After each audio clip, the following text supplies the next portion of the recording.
तो इस वीडियो में मैं ऐसे ही बताना चाहूँगा जो मैं अपने बच्चों को बताता भी हूँ, ऑफलाइन में भी बताता हूँ, बहुत सारी जगह गाइड भी करता हूँ उनको। मैं नहीं तो रिलेशनशिप को बुरा मानता हूँ और ना ही अच्छा मानता हूँ। क्या कह रहे हो भाई, आप कहना क्या चाहते हो ये बताओ।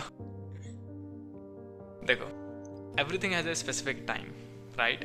मतलब हर चीज़ का एक फिक्स टाइम है। अगर आप पर्टिकुलर टाइम पे, पर्टिकुलर ऑरा में, पर्टिकुलर एज में करोगे तो वो अच्छा होता है और अच्छी चीज़ ही मानी जाती है। सिंपल सी बात है, अगर हमारे पास रिलेशनशिप्स नहीं होते तो कोई पैदा ही नहीं होता। सिंपल सी बात है ना। तो relationship is good but at a certain age of life, not at every stage कि आप किसी भी स्टेज में चालू हो जाओ। और ना ही मैं बच्चों को दोष देता हूँ, क्योंकि उनका भी हार्मोनल लेवल का दिक्कत है भाई साहब। वो टीनेज में होते हैं, उनका हार्मोन लेवल पीक पे होता है, they get attract. And society हमारी इतनी तगड़ी है और पूछो मत। और खास करके स्कूल की सोसाइटी तो इतनी तगड़ी है, वहाँ पे जो दोस्त हैं, वहाँ पे लड़के लड़कियाँ हैं भाई साहब, वो इतना तगड़ा गाइड करते हैं कि बस फिर तो बंदा नष्टी होके मान ले। तो इस वीडियो के थ्रू मैं आपको भी और जितने मेरे स्टूडेंट, जो मेरे खुद के स्टूडेंट सुन रहे होंगे, जो ऑफलाइन में भी सुनते हैं, as a kind of reminder ले लेना इसे। देखो, मैं दोनों की ही बात कर लेता हूँ। पहली बात है कि हमारे जाकिर भैया कहते तो हैं बुलाती है बट जाने का नहीं। तो यार ठीक है, बात तो सही कह रहे हो कि बीइंग इन रिलेशनशिप कई बार बहुत ज़्यादा टॉक्सिक हो जाता है। और जब तक आप एक स्पेसिफिक एज क्रॉस ना कर लो, आपको रिलेशनशिप में नहीं आना चाहिए। हाँ, आपको सख्त लौंडा उस टाइम पे, फिर सख्त बंदी बनना चाहिए आपको उस टाइम पे, जब तक आपने अपने करियर में कुछ अचीव ना कर लिया हो, या फिर एक सर्टेन एज ऑफ लाइफ पे पहुंच गए हो जहाँ पे आपको हाँ सच में किसी की ज़रूरत है जो कि आपको सुनने वाला चाहिए, या मतलब ऐसा कोई चाहिए जिसके साथ आप टाइम इन्वेस्ट कर सको। आप इतनी लाइफ में इतनी चीज़ें एक्सपीरियंस कर चुके हो कि इतनी प्रॉब्लम्स आ रखी कि आपको अब दिल हल्का करने के लिए कुछ सुनने वाला होना चाहिए। तो जब तक आप उस लाइफ स्टेज में नहीं आते ना, तब तक तो अवॉइड करो, तब तक तो धक्का मारो। अगर सामने से आता है तो पिघलने का नहीं है अपने को। बोलना दीदी तू करती है तो तू करते रहे, और गलती से आपने दीदी बोलते तो वही खत्म हो गया वो तो जब तक आप स्पेसिफिक एज पे नहीं पहुंचाते हैं, you should avoid it out. हाँ, तो अब मैं क्या कह रहा हूँ कि भैया स्पेसिफिक एज कौन सी और कब करना चाहिए। एक और मेंटोर है मेरे जिनको मैं बहुत ज़्यादा फॉलो करता हूँ, दैट इज़, मैं बहुत स्टार्टिंग से बहुत उनको फॉलो करता हूँ। He is Ranveer Allahbadia, founder of Monk Entertainment भी है और बी एफ दो चैनल है उनके पास। He is the genuine guy, literally बहुत जेन्युइन गाय है। और उनका भी कहना है कि देखो, रिलेशनशिप को एकदम से कट ऑफ मत करो, बिल्कुल अवॉइड नहीं करना है। ये नहीं कि लड़कियों से दूर रहना है, अपन ब्रह्मचारी, वो वाला केस भी नहीं करना है। क्योंकि कई बार जब आप स्कूल में होते हो, जो कोएड स्कूल बनाए गए थे, बनाए क्यों गए थे? अगर आपको यही क्रिएट करना है, ब्रह्मचार्य वाला केस क्रिएट करना है, तो कोएड स्कूल बनाए क्यों गए? तो फिर तो कोई उसका मतलब ही नहीं बनता। तो कोएड स्कूल जानबूझ के बनाया गया था ताकि दो जो हमारे अपोजिट जेंडर्स हैं सोसाइटी में, जो मेन लीडिंग रोल्स हैं हमारी सोसाइटी में, वो एक दूसरे के साथ रह के एक दूसरे से चीज़ें सीख सके और एक दूसरे के बारे में समझ सके, ताकि आगे लाइफ में जब जरूरत पड़ेगी अपने पार्टनर के साथ, तो वो वेल बिहेव और वेल डिसिप्लिनली और अच्छे से मेंटेन कर सके अपने रिलेशनशिप को। तो जानबूझ के कोएड स्कूल बनाए गए थे। इसका मतलब ये नहीं कि लड़कियों से बात ही नहीं करनी है, या फिर लड़कियों को लड़कों से बात ही नहीं करनी चाहिए, ऐसा बिल्कुल नहीं है। Beside that you should make them friends, दोस्त होने चाहिए। दोस्त बने या फिर नहीं तो नॉर्मल क्लासमेट बने, क्योंकि देखो, अपोजिट जेंडर ना आपको बहुत कुछ सिखा देगा। लड़कों को गर्ल्स बहुत सारी चीज़ें सिखा देती है जो कि लड़के कभी नहीं सिखा पाएंगे भाई साहब। वो सिखाएंगे अलग चीज़ें। लड़कों को लड़के बहुत अच्छी चीज़ें सिखाते हैं, बहुत मज़ेदार चीज़ें, बहुत बेकार चीज़ें भी सिखाते हैं। That is good enough, is a kind of one kind of experience. But जो लड़के हैं उनको लड़कियाँ भी बहुत सारी चीज़ें सिखा देती हैं। लाइक अगर मैं कहूँ, ड्रेसिंग सेंस बहुत तगड़ा गाइड कर सकती हैं वो आपको, बहुत सारे सेंस ऑफ ह्यूमर दे सकती हैं, बहुत सारे एडिकेट सिखा सकती हैं, बहुत बार बिहेवियर सिखा देती है, क्या अच्छा लगता है क्या अच्छा नहीं लगता है आपको। मतलब मेंटल लेवल जो शिफ्ट करा देंगे ना वो, अगर अच्छे हैं तो आपको शिफ्ट जरूर कराएंगे। सिमिलरली बहुत सारी लड़कियों को भी मैं ये कहना चाहूँगा कि लड़कों से भी दोस्ती होनी चाहिए, या फिर नॉर्मली फ्रेंकनेस होनी चाहिए। क्योंकि लड़के जो चीज़ आपको सिखा देंगे ना, वो लड़कियाँ कभी सिखा नहीं पाएंगे। लड़के ऑल्दो मानता हूँ खंडे होते हैं, लेकिन लड़के बहुत पोलाइट और बहुत जेंटल भी होते हैं। तो जो लड़के हैं वो लड़कियों को बहुत कुछ सिखा सकते हैं जो कि एक गर्ल्स कभी नहीं सिखा पाएंगी। तो अपोजिट जेंडर्स में बिल्कुल विरोध नहीं करता, मैं कहता हूँ कि जो हमारे पास सिस्टम है उसके दौरान एक दूसरे के बारे में जानो, समझो, एक दूसरे की रिस्पेक्ट करो, एक दूसरे को सिखाओ और आगे मोटिवेटली बढ़ो।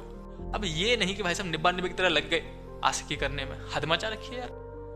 मतलब एज ही कितनी है, 15 साल, 16 साल, 17 साल, और इस एज में दे केम इन रिलेशनशिप, एंड इतना कमिटेड रिलेशनशिप के पूछो मत, कुछ तो हाथ काटने पा जाते हैं, ऐसे भी है।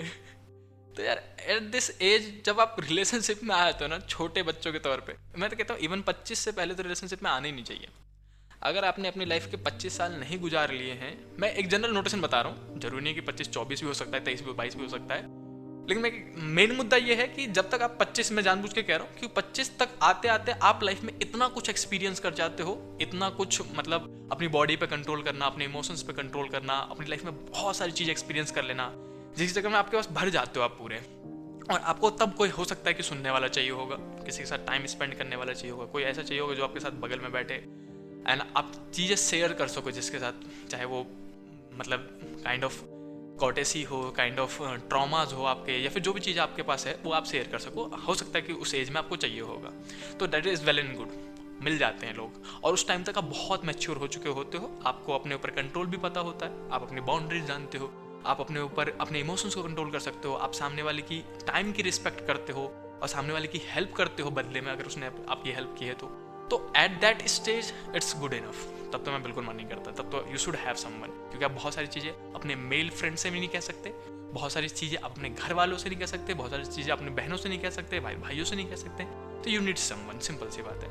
तो at that time find a best friend या फिर गुड फ्रेंड, और एदर इट मतलब इट्स सीम्स गुड, तो आप उस लाइफ स्टेज में आ जाते हो 27-28-29 तक कि आप लाइफ कैरी ऑन कर सकते हो। लेकिन बिफोर दैट एज रिलेशनशिप में आना इज मतलब, देखो सारे टीचर्स मना करते हैं, अच्छी चीज़ है, मना ही करते हैं वो, और सही कह रहे हैं वो, क्योंकि अगर आप 25 से पहले रिलेशनशिप में आ जाते हो तो उसमें ना ज़्यादातर क्या होता है, बर्बादी ही होती है। जब आप हसलिंग एज में नहीं आए, आपने बहुत कुछ नहीं देख रखा, बहुत दुनिया में नहीं काम, खुद कमाया नहीं है, खुद इंटर्न्स नहीं किए हैं आपने, जब तक ये खुद कमाया नहीं है, खुद इंटर्न्स नहीं किया, खुद दुनिया नहीं देखी ना, उससे पहले रिलेशनशिप में आने की जरूरत नहीं है। उससे पहले वही निब्बा निब्बी वाली बात हो जाएगी, क्योंकि जहाँ मैंने देखे हैं भाई साहब, बच्चे इतने दिमाग खराब कर देते हैं, फिर तो मैं उनको कुछ कहते नहीं, उस टाइम पे तो सुन लेते हो मेरे से, लेकिन भाई साहब जब रिलेशनशिप में आ जाते हैं ना, पता है क्या कैसे क्रिएट हो जाता है। मान लो एक लड़का एक लड़की है and they are teenagers right now, and ये दोनों रिलेशनशिप में आ गए, तो इतना क्रिएट कर देते हैं, मतलब इसने किसी से बात कर ली तो तूने इससे बात क्यों की, तू किसी और से बात नहीं करेगा या नहीं करेगी, भाई साहब टोटली टॉक्सिक। और दोनों ही एक दूसरे का टाइम बर्बाद कर रहे होते हैं, दिन भर लगे हैं, रात भर लगे हुए हैं, मतलब काम की चीजें नहीं, ये नहीं कि मोटिवेट कर दूं, कुछ कर ले, कुछ करेंगे, कुछ प्लानिंग कर लेते, नहीं, मेरे बाबू ने खाना खाया बस उतना ही पूछा जाता है इनसे।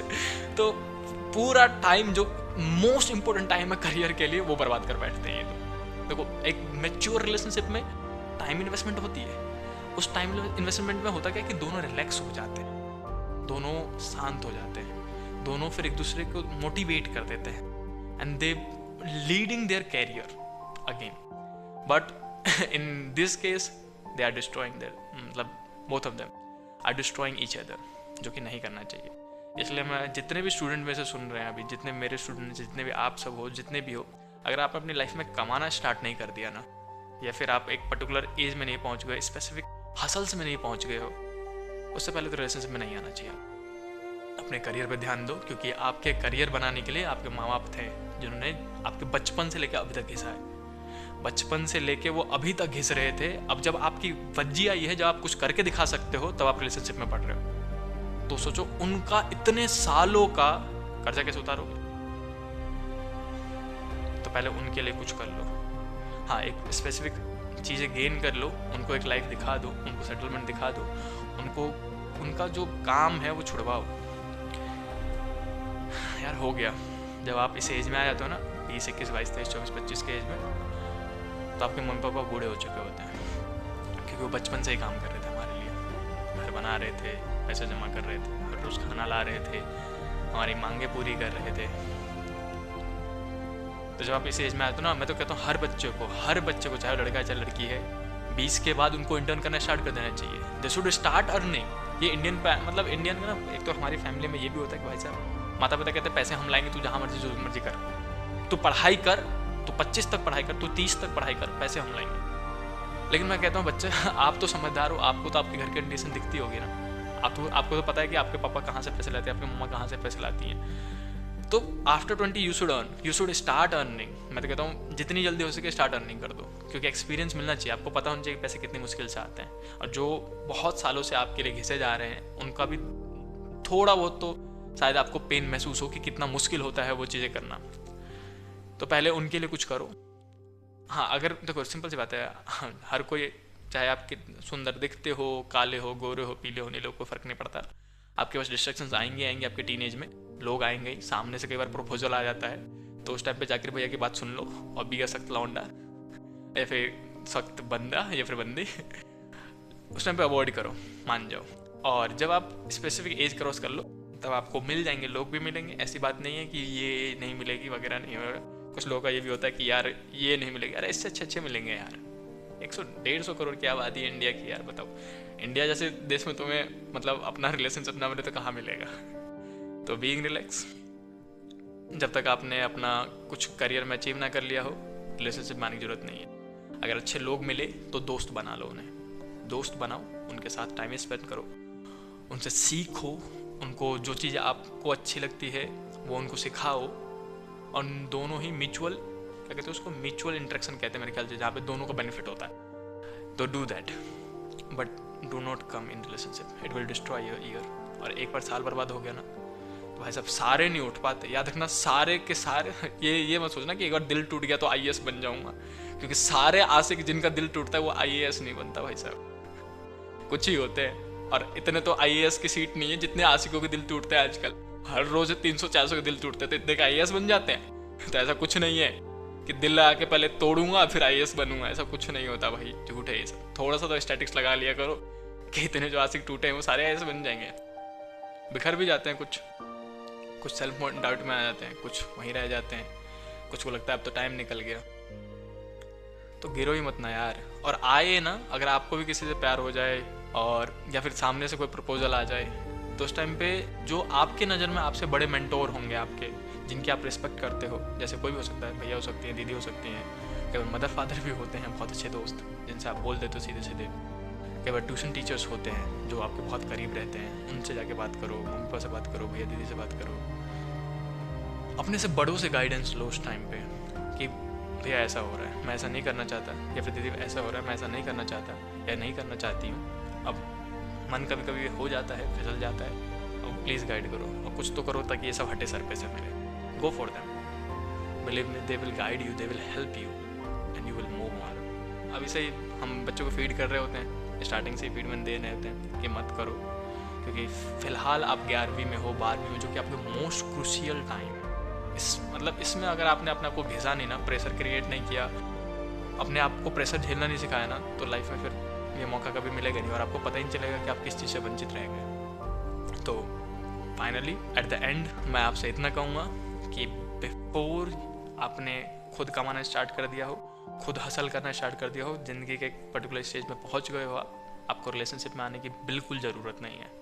बिसाइड दैट मैं ये भी नहीं कहता कि लड़कियों से बिल्कुल बात मत करो या फिर लड़कों से बिल्कुल बात मत करो, बात करो, सीखो, ताकि जब आपका टाइम आए तो आप अच्छे से एक पार्टनर बन सको। अभी सीखो, अभी रिलेशनशिप में नहीं आए, अगर आए भी तो धक्का मारो, नहीं करना अपने को, सख्त लौंडा जाकिर भैया। लेकिन जब आप क्रॉस कर जाओ तो बात करेंगे, तब सुनेंगे, तब आपको बताने की जरूरत ही नहीं पड़ेगी, तब उस टाइम पर लाइफ में अपने आप चीज़ें हो जाती हैं। चलो ठीक है, बाकी मिलते हैं नेक्स्ट वीडियो में टॉपिक्स के साथ, तब के लिए भागो।